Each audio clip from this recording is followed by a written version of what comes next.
Yung dalawang binata, manalangin muna ha. Huwag munang manalangin. Ang hindi magkakamali. Amen? Amen. Okay, purihin ang Panginoon. So, isang mapagpala at masaya, maligaya, anumang mas magandang term ang gamitin, no? Araw ng mga tatay, no? Sabi daw ng marami, isang araw lang daw ang araw ng mga tatay, and the rest of the year ay sa mga nanay daw. Totoo ba yun? Parang hindi ako nag-agree doon, no? So, lahat yun, araw-araw ay araw natin. Magiging sa lahat araw ng Panginoon. Amen? Amen. Amen. Ngayon po sa umagang ito, ay gusto kong ibahagi ay matatagpuan sa isa sa mga talagang life verse ko. No? Especially nung ako ay naging pamilyado na. No? Sabi po sa Joshua chapter 24 verse 15, no? Sige po, minsan pa pakibasa po natin mga kapatid. Basahin po natin sabay-sabay. 1, 2, 3. And it is eager in your eyes to serve the Lord. Choose this day whom you will serve, whether the gods your fathers served in the region beyond the river, or the gods of the Amorites in whose land you dwell. But as for me and my house, we will serve the Lord. But as for me and my house, we will serve the Lord. Ngayon po sa umagang ito, mga kapatid sa Panginoon, ang gusto ko pong ibahagi ay it's all about, pakibasa po. A father who leads his family to Christ. So panahon po natin ngayon mga kapatid sa Panginoon, marami pong mga tatay, ama, papa, no? Daddy, amang, tatang, no? Hindi ko alam kung ano bang ibang marami pang term na ginagamit, no? Sa pagtawag natin sa ating magulang na o sa ating mga ama. Again, maraming ama ang abala sa paghahanap buhay. Ngunit hindi sa pangunguna ng kanilang pamilya sa mga bagay na pang-spiritual. Maraming tahanan ang may mga tagapagtaguyod ng pangangailangan ng pisikal, ngunit kulang sa espiritual na pamumuno. At marami rin pong mga ama na kung minsan o madalas na ipinauubayan na lamang sa iba ang pagtuturo ng pananampalataya sa kanilang mga anak. Sa church o sa simbahan, sa Sunday school, o sa kanilang mga asawa na, sige, kayo naman yung mga nag-church, kayo na lang yung magturo. No? Hayaan mo na yung mga pastor, hayaan mo na yung mga tagapagturo sa church, o kung sino man ang mag-educate or mag-equip, no? Especially sa spiritual na buhay, sa mga anak-anak natin. Ngunit malinaw po na sinasabi ng salita ng Diyos, ang mga ama ay may natatanging, take note, pananagutan na pangunahan ang kanyang sambahayan sa pagsamba at pagsunod sa Diyos. Ang spiritual po na direksyon ng tahanan, mga kapatid, ay hindi po dapat iayon sa kultura, sa opinyon o sa lipunan o sa personal na kagustuhan ng sinuman o sa personal na kagustuhan ng bawat miyembro ng isang pamilya.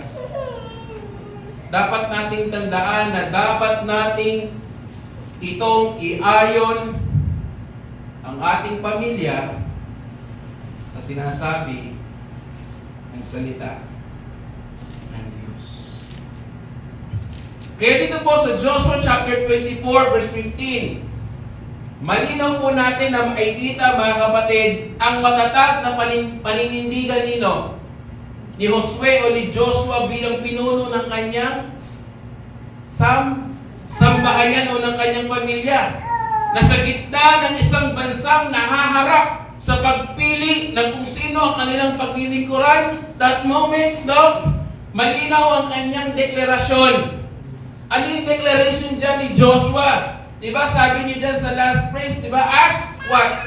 As for me and my house, what? We will serve the Lord. Kaya ang pahayag po na ito ay hindi lamang isa pong personal na desisyon ni Joshua mga kapatid, kundi isa itong pampamilyang panata na nakasentro sa katapatan ng Diyos. Kaya kung babalikan po natin yung Book of Joshua o yung aklat ng Josue sa Tagalog, ito po ay nagtatala mga kapatid ng katapatan ng Panginoon sa pagtupad sa kanyang mga pangako sa Israel. At matapos na maangkin ng Israel ang lupang pangako o yung Kanaan o yung Promised Land, anong ginawa po ni Joshua? Sa text na yan, tinipon ni Joshua ang buong bayan ng Israel sa Sikem upang sila po ay paalalahanan ng kabutihan ng katapatan ng Diyos sa buong kasaysayan. Sa buong kasaysayan nila. Kaya dito po, to be specific, sa chapter 24, binalikan po ni Joshua yung yung mga ginawa ng Diyos mula sa pagkatawag kay Abraham, Moses, hanggang sa kanyang kapanahunan, sa pagliligtas sa Israel, mula sa Ehipto, sa paggabay sa kanila doon sa wilderness o sa ilang, at pagbibigay sa kanila ng lupang hindi nila pinaghirapan. Ngunit sa kabila po ng katapatan ng Diyos mga kapatid, nahaharap pa rin po ang bansang Israel sa tukso ng idolatria o yung pagsamba sa mga idols. Kaya hinamon po sila ni Joshua. Hinamon sila ni Josue na pumili kung sino ang kanilang paglilingkuran. Kaya dito po, ang panawagan po, mga kapatid, ni Joshua ay hindi po tungkol sa pagpili kung sila ba ay sasamba o hindi. Bagkus, kung sino ang kanilang sasambahin. Sapagkat ang bawat tao at bawat pamilya ay may paglilingkuran. Kaya po in the midst of kalituhan o sa gitna ng kalituhan ng kanila pong buhay o ng bayan ng Israel, ipinahayag po ni Joshua yung kanyang matatag na pagpapasya. Ano kaya yun? Sabi niya, di ba? Again, as for me and my house, we will serve the Lord.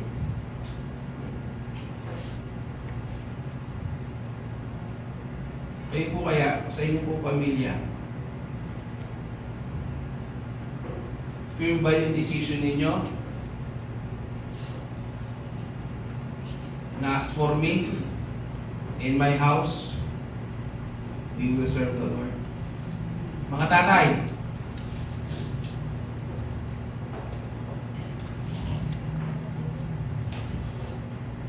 firm ba tayo sa desisyon na yon?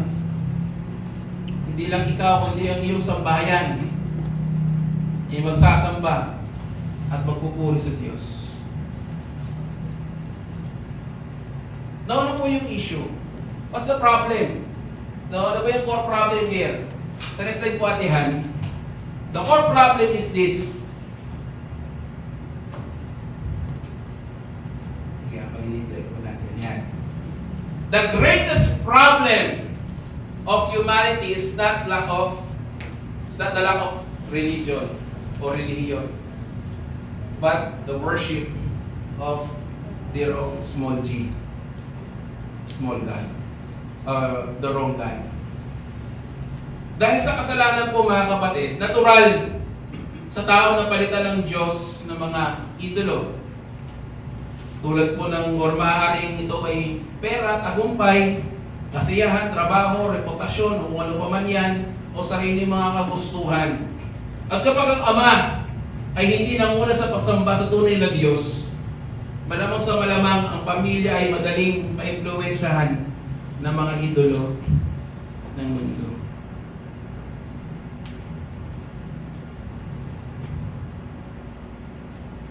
Pero nowadays, di ba? Kung minsan baliktad na di ba? Ang nagiging sitwasyon. Kung minsan ang mga nanay na siyang unang nag-aakay. Wala namang problema daw kung baliktad rin natin yung sitwasyon. Ang mahalaga kung ikaw ay tumatayong nanay at tatay sa iyong pamilya, do it.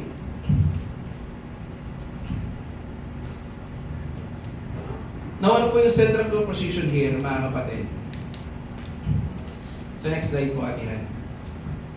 God calls fathers to lead their families in wholehearted devotion to Him by what? By choosing to serve the Lord and pointing their homes to Christ.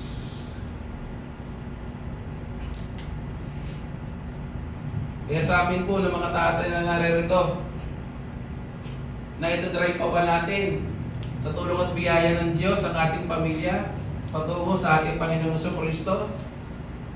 O hindi na-drive natin ang ating pamilya paliko ng ibang landas? Uulitin ko po yung nauna kong sinabi kanina, mga tatay, malaki po ang ating pananagutan sa pamilyang ipinagkatiwala ng Diyos sa atin.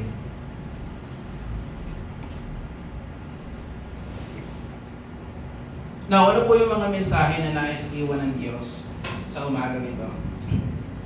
Una, sige po, pakibasa.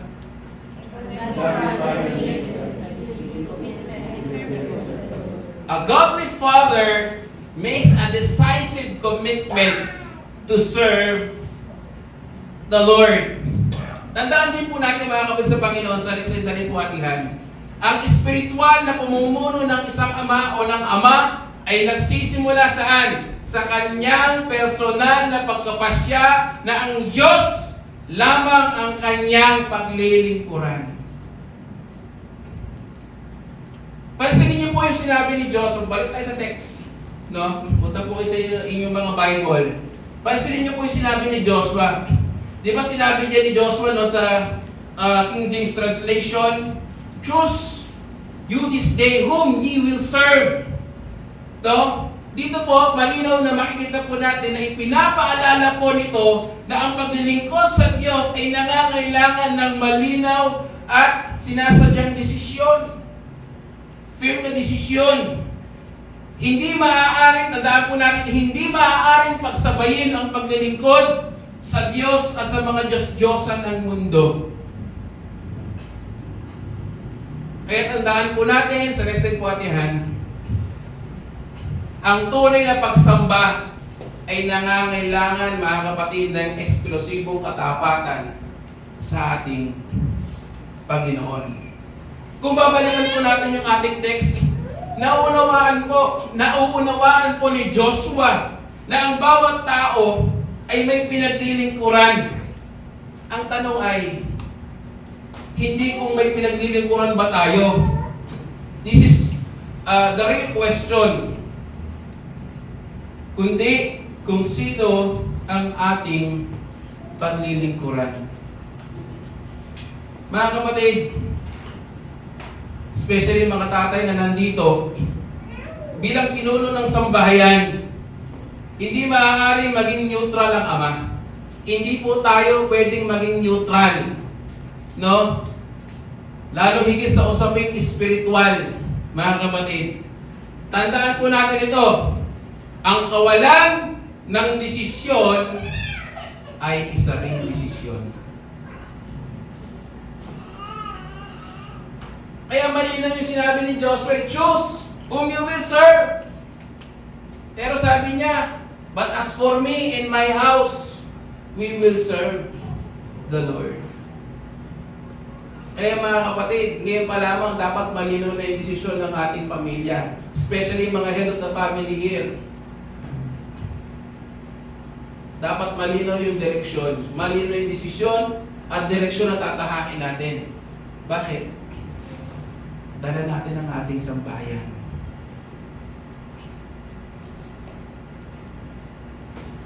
Sapagkat ako'y naniniwala, kung maayos at tama ang iyong pagpapalaki sa iyong anak, pagdating ng panahon na sila ay magkaroon din ng sariling pamilya, payapa ka.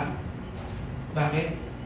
Sila ay lumaki ng maayos sa biyaya ng Panginoon. At pagdating ng panahon na sila ay magkaroon ng sariling pamilya, gayon din ang kanilang gagawin sa kanilang magiging pamilya.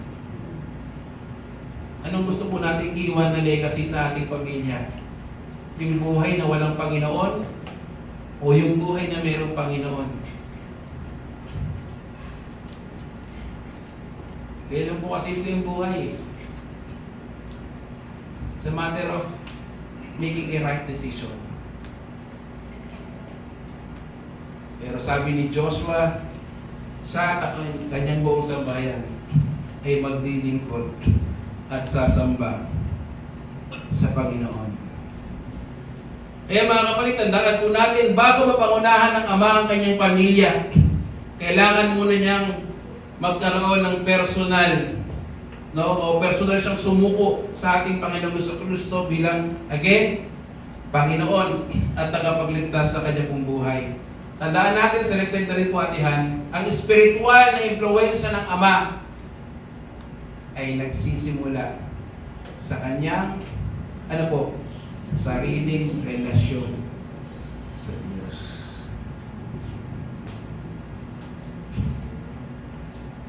Kaya tandaan po natin mga kapatid, sa next slide na rin po atihan, hindi maaaring akayin ng isang ama ang kanyang pamilya patungo sa ating Panginoong Kristo kung siya mismo ay hindi sumusunod kay Kristo. Ang hirap po niyan. Natuturuan natin yung mga anak natin. Mag-church ka, maglingkod ka kay Lord, pero hindi ka naman nakikitaan bilang ama na ginagawa mo yun. Siguraduhin natin na bago tayo magturo sa ating mga anak, mga tatay, talagang dapat nakikita sa atin yun.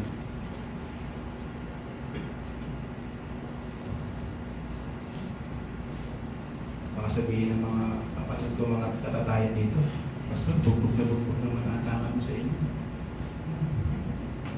Mamaya may fellowship pa. Baka mabugbog din kami doon. Hindi po. Salamat sa Lord sapagkat tayo yung lahat ay pinapaalalahan. Ito ay hindi po para sa ama lang, sa ating lahat.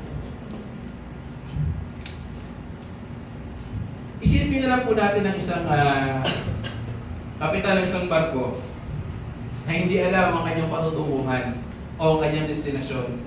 So kahit gaano kaganda ang isang barko na kanyang pinangungunahan, kung hindi niya alam ang kanyang destinasyon, maliligaw pa rin ang lahat ng nakasakay dito.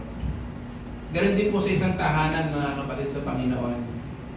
Tandaan po natin sa listed po atihan, kapag walang malinaw na spiritual na direksyon ang ama, malilito rin ang kanyang pamilya. Mga tatay, I hope and I pray na malinaw po ang ating spiritual na direksyon. Dahil ulitin ko po, yung word na ginagamit ko kanina pa, malaki po ang ating pananagutan sa Panginoon. Sa ipinagkatiwalang pamilya sa atin. Yung pamilya na meron tayo, hindi yan talaga sa atin. Sa Panginoon yan. May pinagkatiwala sa atin. Kaya naway ang panalangin natin, tulungan naman tayo ng Diyos, ating Panginoon, kung paano natin mai-drive ang ating family tungo sa right path, sa tamang landasin na nais ng ating Panginoon. Sabi po sa Deuteronomy, sige po, pakibasa mga kapatid. And with all your soul, and with all your might. And these words that I command you today shall be on your heart. You shall teach them diligently to your children, and shall talk of them when you sit in your house, and when you walk by the way, and when you lie down, and when you rise. Amen. So dito po, sa Deuteronomy chapter 6, verses 5 hanggang 7, malinaw po na iniutos ng Diyos, no, sa Israel na mahalin siya ng buong puso at ituro ang kanyang mga salita sa kanilang mga anak. At ang utos po ay nagsisimula sa personal na pagmamahal ng magulang una sa Diyos bago nila ito maipasa sa susunod na henerasyon ng kanilang pamilya. Kaya tandaan po natin mga kapatid, ang espiritual na impluwensya ay hindi po nagsisimula sa kung saang programa o programa ng isang church, kundi ito po ay nagsisimula sa tahanan.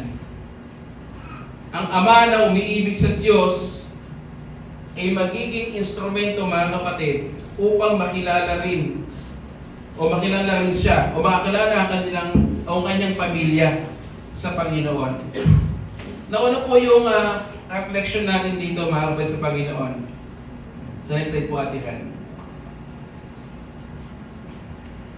Isang mahalagang katanungan. Ang iyong personal bang buhay ay nagpapakita na si Kristo ang tunay mong Panginoon? O hindi? Hoping and praying na naway tayo ay nakikitaan ng Kristo sa ating pong buhay. Nauna po yung aplikasyon po natin dito mga kapatid sa Panginoon. Una, examine your personal walk with Christ. Tandaan po natin ito mga kapatid sa Panginoon. Hindi sapat ang pagiging, ito po mga tatay, lend me your ears. Hindi po sapat ang pagiging mabuting provider o responsableng ama kung wala ka namang personal na relasyon sa Panginoon. Ang iyong pamilya ay higit na nangangailangan ng isang amang sumusunod kay Jesus kaysa sa isang amang nagbibigay lamang ng material na pangangailangan sa araw-araw. Kaya po ang paalala sa atin mga kapatid na tayo po ay maglaan ng panahon para sa panalangin, pag-aaral ng salita ng Diyos at sa patuloy na pagsamba at pagpupuri sa Kanya. At ang iyong espiritual na buhay ay magiging pundasyon ng iyong pamumuno sa iyong tahanan. At habang mas lumalalim ka o ang iyong relasyon sa Panginoon, ito po maganda. Mas magiging malinaw din po ang direksyon ng iyong pamilya.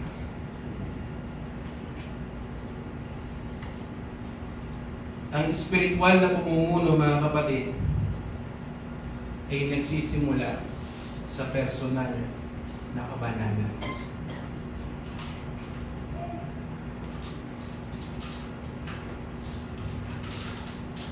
Kaya po mga kapatid sa Panginoon,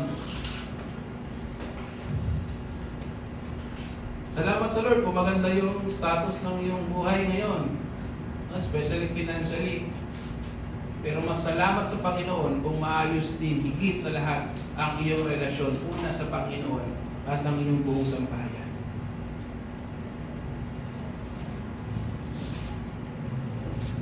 Ikalawa, reject the idols of the culture. Ang mga idolo po ngayon ay makabago na. No? Ito po yung maaaring yung mga tagumpay mo sa buhay, pera, trabaho, aliwan o sariling ambisyon sa iyong buhay. Pero pakatandaan po natin mga kapatid sa Panginoon na tayo po ay dapat na mag-ingat at huwag hayaan na ang mga bagay na ito ang maging sentro ng iyong sarili at ng iyong tahanan. Ang pinapahalagahan dapat ng isang ama ay ang pinapahalagahan ng ama ay madalas na nagiging pinapahalagahan din ng kanyang pamilya. Uulitin ko po, ang pinapahalagahan ng ama ay madalas ay nagiging pinapahalagahan din ng kanyang pamilya. Kung mas pinapahalagahan mo, kapatid, ikaw bilang isang ama, ang trabaho at ang pera, huwag naman sana na yun din ang pahalagahan din ng iyong kabuuan ng pamilya. Pero kung mas mahalaga sa iyo, ikaw bilang ama, si Kristo, ay siya rin naman dadaloy ang pagpapahalaga ng iyong pamilya kay Kristo na ating Panginoon. Kaya mahalaga yung desisyon mo.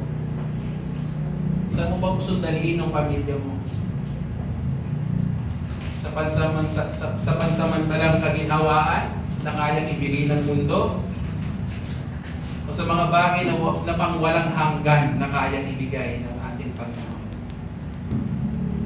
Again, choose whom you will serve. Mahalaga ang iyong desisyon, kapatid.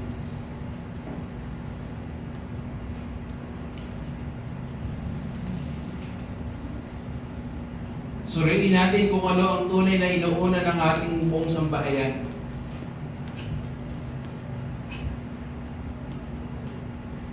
Kung si Lord ba o hindi si Lord. Tandaan po natin ito, sa listay po atihan. Ang tahanang nakasentro kay Kristo ay sadyang tumatanggap ay sadyang tumatanggi sa mga idolo ng mundo. Kaya, mga kapatid sa Panginoon, piliin natin araw-araw na ang Panginoon ang ating paglilingkuran kasama ang ating buong sambahayan. Tandaan po natin, sa listed na rin po atihan, God calls fathers to make a decisive commitment to serve Him because spiritual leadership begins with personal surrender to Christ. Wala nang iinam pa na leadership na pwedeng mapangyari sa loob ng isang pamilya kung hindi si Kristo ang nangunguna. Dapat si Jesus ang nangunguna sa ating pamilya. Hindi ikaw, hindi ang iyong asawa, dapat si Jesus.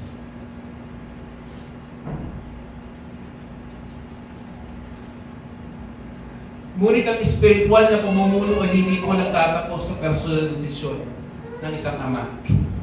Tandaan po natin, sa next slide na rin po atihan, ang ama ay hindi lamang tinawag upang sundin si Kristo ng mag-isa, kundi, akayin ang kanyang buong sambahayan patungo sa Kanya.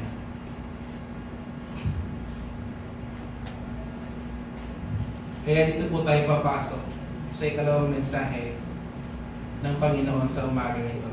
Sa next slide po atin. Kalawa, pakibasa po mga kapatid.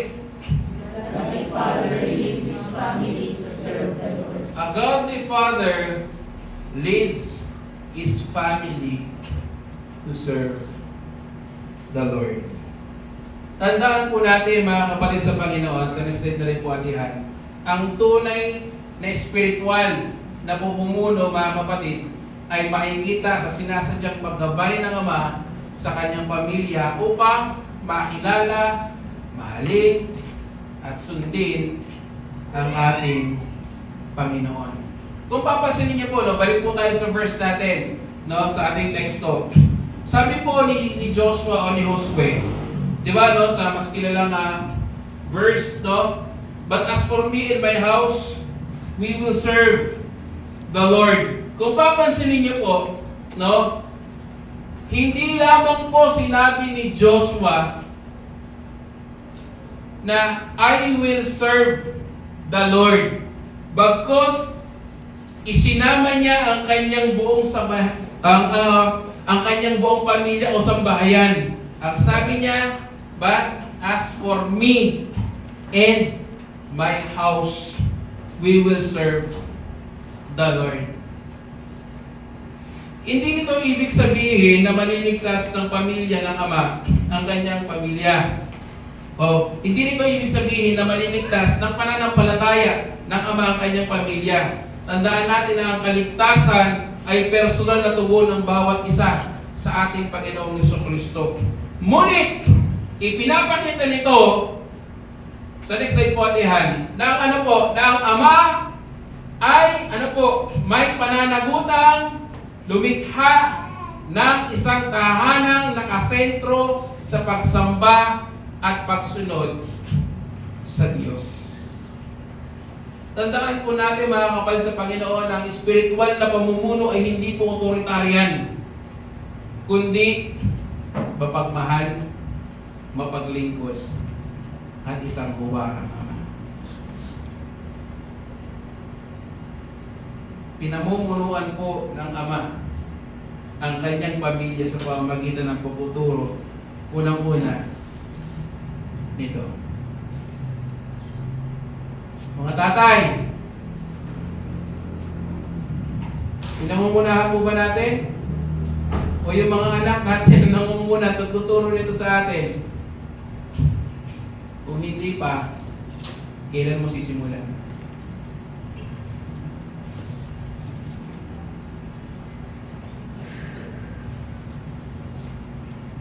Kailan po natin sisimulan ang pagtuturo nito? Ang dali magturo na, magpasa ka, mag-pray ka. Ang hirap na kapag sinabi nila ng mga anak natin, gawin mo muna ba? Bago mo gawin. Sana hindi ganun, Kasi sakit to kung maririnig natin yun sa sarili natin mga anak. Tinuturuan mo kami, gayong ikaw, hindi. Hindi mo ginagampanan. Mga kapatid, hindi po ako na naririnig nyo ang mga sinasabi ko ngayon. At ang salita ng Panginoon, gawin natin, pangunahan natin ang pagtuturo ng salita ng Diyos sa ating mga pamilya. Again, pinamumunuan ng ama ang kanyang pamilya sa pamamagitan ng pagtuturo ng salita ng Diyos. Ano pa? Ng pananalangin.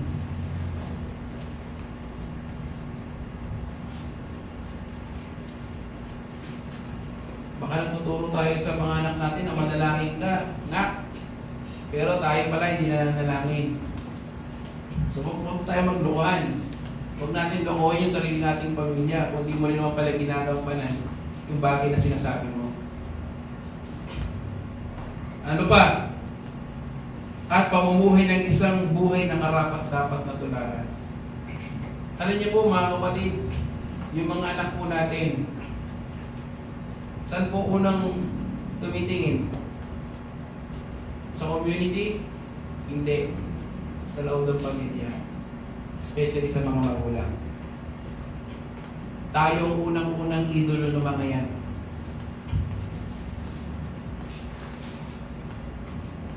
Na kung saan, kung ano yung nakikita nila sa atin, sa pamamarisan ng mga anak.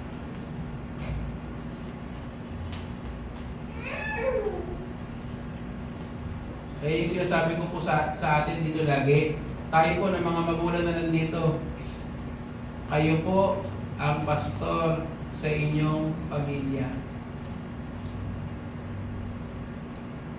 Kayo po, hindi ako.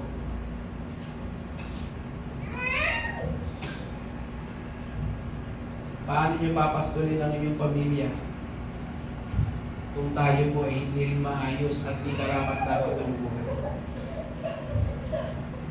So katulad po na sinabi ko kanina, pagkakatiwala na lang natin sa church, ay bahala na sila pastor magturo, ay bahala na yung mga leaders at mga teachers sa church na magturo sa kanila. Basta ako magpo-provide na lang ako. Ganun ba yun? Hello? Kung mag-provide lang ang alam mo, mali ka. Salamat sa Lord kung masipag ka at nagpo-provide ka sa pangangailangan ng pamilya mo araw-araw. Pero hindi lang yun yung panawagan ng Diyos sa atin. Turuan sila. Alalayan sila. Yung mga bata na sila ilumali na may takot pananampalataya sa Panginoon. Sapagkat hindi balang araw tayo ay buhay.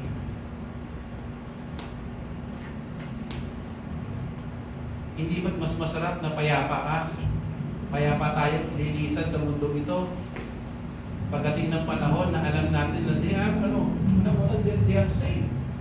Maayos sa kanilang buhay.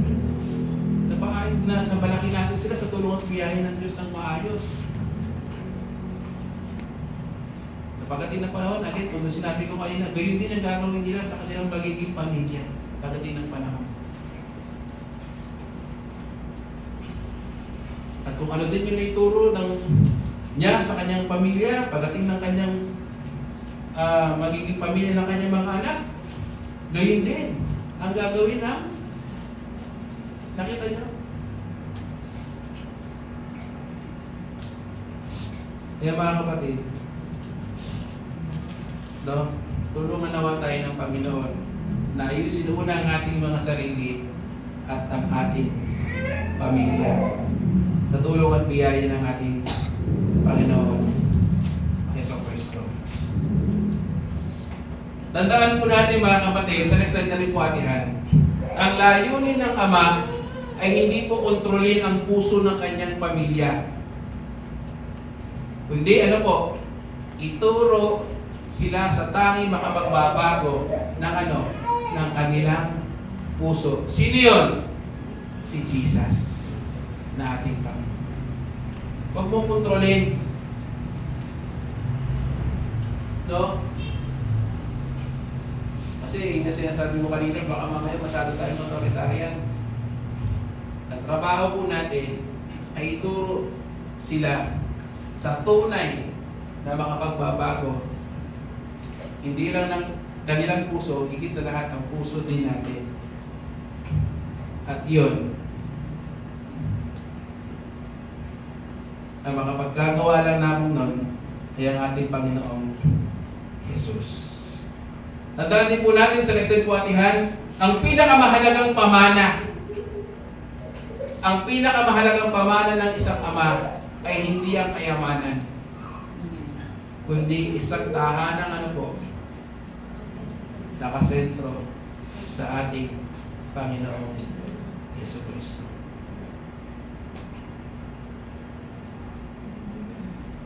Maraming ama po o mga tatay ang nagsisikap na mag-iwan ng bahay. Salamat sa Lord kung meron gano'n, nag-iiwan ng ng lupa, negosyo, para sa security at future ng kanilang pamilya o kanilang mga anak. Ngunit ang material na bagay ay maaaring mawala. Alam po natin yan. Ang isang pamana ng pananampalataya at pag-ibig sa ating Panginoong Jesucristo, mga kapatid, ay higit sa lahat, ito po ay may walang hanggang halaga. Hindi nasisira, hindi naluluma, at hindi nawawala. Sabi po sa Efeso, sige po, paribasa nga po mga kapatid. Efeso. Fathers, do not provoke your children to anger, but bring them up in the discipline and instruction of the Lord. Dito naman po, sabi po ni Apostle Paul, malinaw yung kanyang instruction na ang mga tatay o mga ama ay dapat palakihin ang kanilang mga anak sa disiplina at pagtuturo ng ating Panginoon. Pansinin niyo po, hindi po sinabi diyan o hindi sinabi ni Apostle Paul o hindi sinabi ng Diyos na ipagkatiwala ang responsibilidad natin sa ating pamilya, sa ating mga anak, sa gobyerno, sa paaralan, at sa simbahan. Tandaan po natin ito. Ang tahanan ang unang lugar ng pagdidisipulo. Hindi ang government, hindi ang school, hindi ang church, ang tahanan ng Diyos. Ang Ama ay tinawag upang maging tagapagturo at huwaran ng Ebanghelyo sa kanyang mga pamilya o sa kanyang pamilya. At habang nakikita natin o nakikita ng mga anak ang pag-ibig ng Ama sa ating Panginoong Jesucristo, ano pong mangyayari? Mas mauunawaan nila ang katotohanan ng Ebanghelyo kung makikita sa atin ang ang tunay na pag-ibig natin sa pamilya. Ulitin ko po, tayo unang tinitignan ng mga bata. Kung nakikita nila sa atin na tayo ay naglilingkod sa Panginoon, gayon din sila. Pero kung hindi, tulungan nawa tayo ng Panginoon. Nauna po reflection natin dito mga kapal sa Panginoon. Sa next slide po atihan. Kung, ito po napakahalagang katanungan sa atin. Kung susundan ng iyong pamilya ang iyong halimbawa, it's a very vital question. Mas mapapalapit ba sila kay Kristo?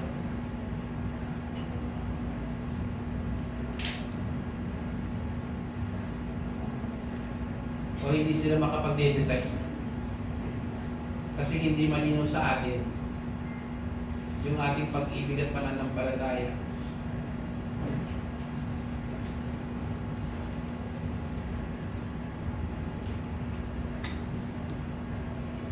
Hoping and praying, mga kapatid,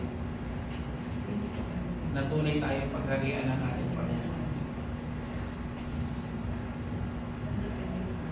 Alam niyo po, yung paghahari ng Panginoon, hindi lang po once in a lifetime yan. The moment na tinanggap mo ang Panginoon sa Kristo sa buhay mo, at sumunod ka sa pamamagitan ng pagbabautismo, hindi lamang doon. Alam niyo po, yung pagharian tayo ng Panginoon, dapat araw-araw natin yung pinapanalangin. Na pagharian tayo ng Diyos, araw-araw. Hindi yung once in a lifetime, o once in a blue moon. Ipanalangin natin yung daily. Araw-araw tayo yung pagharian ng Panginoon. Na makita at maranasan sa atin yung pag-ibig, hindi natin, ng Panginoong Jesucristo. And I do believe, through the work of the Holy Spirit, kung talagang tunay na mapangyari yun, magpo-flow yun sa pamilya mo.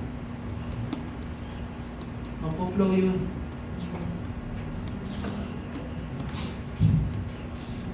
Kaya mga kapatid sa Panginoon, nanay, tatay, malaki yung responsibilidad na ayusin natin yung buhay natin. Una para sa Panginoon at para sa ating pamilya. Ikalawa, anong aplikasyon nito sa atin? Una, kung nahabaan pa din so may kami mamaya ang event, may gawain din kami mamaya, launa. Okay, anong aplikasyon po nito sa ating mga kapatid? Una, pakibasa po.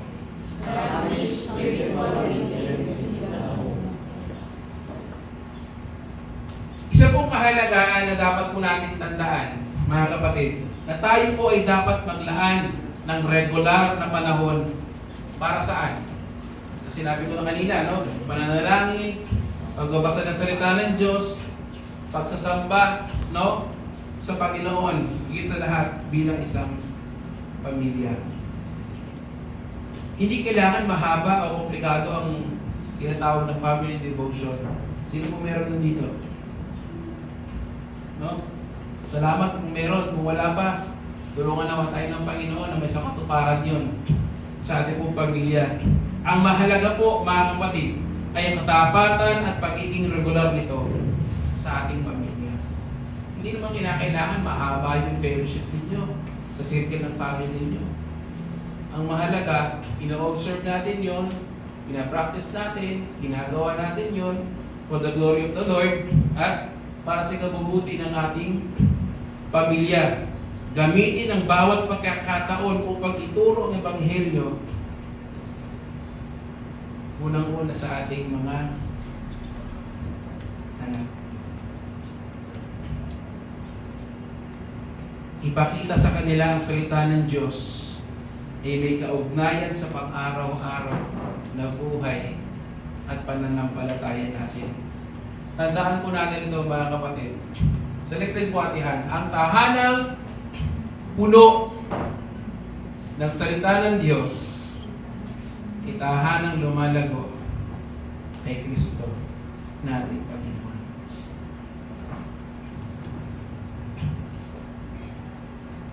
Ikalawa, pakibasa po ulit. Sa next slide.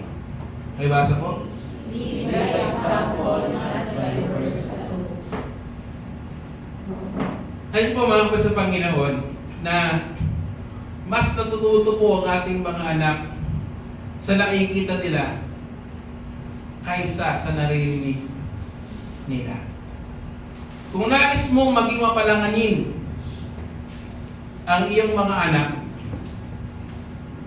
hayaan mo munang makita nila yun sa iyo. Tama? Kung gusto mong makitang mas mahalin nila ang salita ng Diyos, dapat nakikita nila sa iyo na ikaw mismo ay nagbabasa ng salita ng Diyos.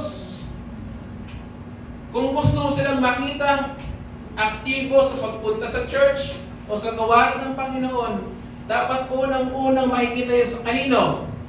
Sa iyo!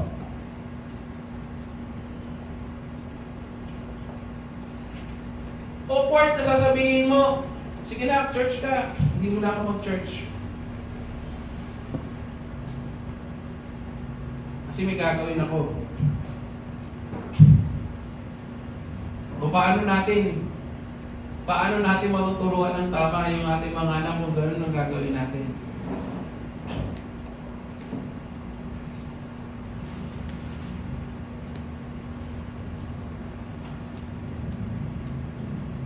Ang iyong karakter, kapatid, ay may higit na impluwensya kaysa sa iyong mga utos. Ang iyong pamumuhay maaari magpatibay o magpahina sa iyong mga tinuturo. Kaya ito po ang malinaw na paalala sa atin mga kapatid. Mamuhay tayo bilang isang halimbawa ng biyaya at katotohanan ng ating Panginoong Jesucristo araw-araw. Tandaan po natin ito mga kapatid sa next po atihan. Sige nga po, pakibasa mga kapatid. God so loved the world, intentionally redeemed the families of Christ by creating homes centered on His Word, His worship, and His gospel. God calls fathers to intentionally what? Lead their families to Christ by creating homes centered on His Word, no? His worship, and His gospel. Sino ba yung gospel? Jesus.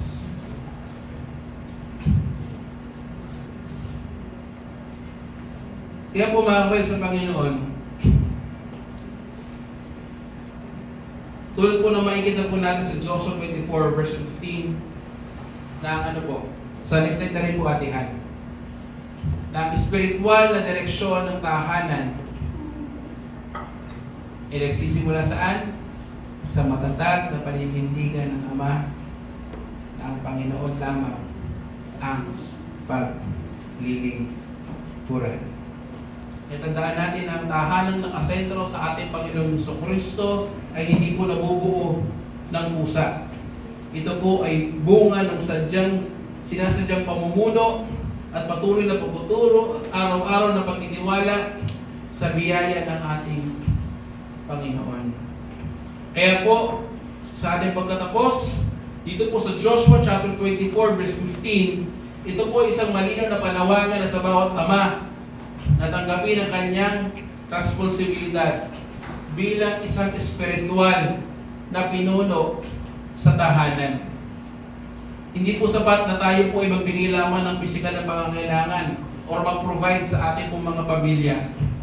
Tandaan po natin, malinaw ang pagkatawag ng Diyos sa atin na ang mga ama o mga tatay o mga papa na akayin ang kanilang sambahayan sa pagsamba at pagsunod sa ating Panginoon. At tulad po ni Joshua o ni Josue, no?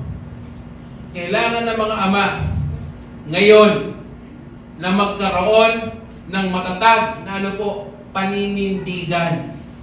Na na sa gitna ng mundong ito, na puno ng mga idolo at kompromiso, sabi niya, but as for me, again, in my house, we will serve the Lord. Tandaan po natin mga kapatid, ang isang ama ay tunay na naglilingkod sa Panginoon at nag-iiwan ng pamana na may walang hanggang halaga. At kung babalikan natin ang Joshua 24:15, ito po again, malinaw na tuturo sa atin ang kahalagahan ng spiritual na pamumuno sa tahanan. Ngunit ipinapakita rin po nito na ang ating ipinapakita rin po nito ang ating pangangailangan sa isang mas dakilang pinuno. Sino kaya yun? Si Jesus. Sapagkat hindi natin kayang pangunahan ng pamilya natin, kundi rin tayo pangungunahan ng ating Panginoon Jesucristo. Maraming mga ama ang nagkukulang at nagkakamali sa kanilang tungkulin. Ngunit may isang perpektong anak at dakilang pinuno ng sambahayan ng Diyos, at yun ang ating Panginoon Jesucristo. Ang ating Panginoon Jesus, ang tunay at mas dakilang Josue na nanguna sa kanyang bayan tungo sa kaligtasan. At sa pamamagitan ng kanyang pong buhay, kamatayan at muling pagkabuhay, binuo niya ang isang pamilya ng pananampalataya o ng pananampalataya mula sa bawat bansa at salin lahi. At habang ang mga ama ay sumusunod sa ating Panginoong Jesucristo, binibigyan niya sila ng biyaya at karunungan upang akayin ang kanilang mga pamilya tungo sa Kanya. At sa huli, bilang pagtatapos, tandaan po natin mga kapatid sa last slide atihan, ang pag-asa ng bawat tahanan ay hindi nakasalalay sa katapatan ng Ama, kundi saan? Sa katapatan ng ating Panginoon Jesucristo. Sa Kanya lamang ang kaluwalhatian ngayon at magpakailanman. Amen. Tayo po ay manalangin. O Diyos, purihin ka, sambahin ka, dakilain ka. Salamat po, Panginoon, sa iyong mga salita na nagpaalala po sa amin na bilang mga ama, malaki po ang aming pananagutan at tungkulin upang pangunahan ang aming mga pamilya o sambahayan sa paglilingkod sa iyo. Lord, kami po bilang mga tatay ay dalangin namin na i-equip mo kami, palaguin mo kami, palakasin mo kami, mas lalo pang paralimin ang aming relasyon at pananampalataya sa iyo sa gayon ng Diyos. Sa tulong at biyaya mo, ay may guide namin, maturuan namin, Panginoon, ang aming pamilya sa tamang landas na sa tamang paglilingkod sa iyo, Panginoon. Lord, salamat po. Hindi namin ito kayang gawin kung wala sa aming pong buhay, pero salamat. Salamat po sa pagpapanatili sa amin, sa tuloy na pagkaparanas, Lord, ng yung katapatan at pag-ibig sa amin. Pagpalain mo po, Panginoon, ang bawat pamilya na narito. Lord, ang sentro ng isang pamilya ay hindi ang tatay, hindi ang nanay, o hindi ang sino man sa amin, kundi ikaw. Kung ang isang pamilya ay malinaw na ikaw ang sentro. Anumang pagsubok maaaring dumating sa isang pamilya, ikaw ang sa magpapanatili dito. Sapagkat ikaw po ang aming tunay at matibay na pundasyon. Salamat po. Salamat po, Lord. At kung meron man din kami mga mahal sa buhay, Lord, na maaaring hindi pa rin, Lord, sinusuko ang kanilang buhay. Panginoon, hindi po kami nawawalan ng pag-asa. At darating ang oras at panahon na kanilang mga labi ay babanggitin ang iyong pangalan. Sila ay sasambat, pupuri sa iyo. At sila ay makakasama namin, Panginoon, sa paglilingkod sa iyo. Lord, salamat po. Pinagpala mo po ang aming mga pamilya. Pinagpala mo po ang aming mga pamilya. Pinagpala mo, Panginoon, ang aming mga pamilya. Amen. Purihin ka, sambahin ka, dakilain ka. Ito po ang aming panalangin sa pangalan ni Jesus. Amen. Amen.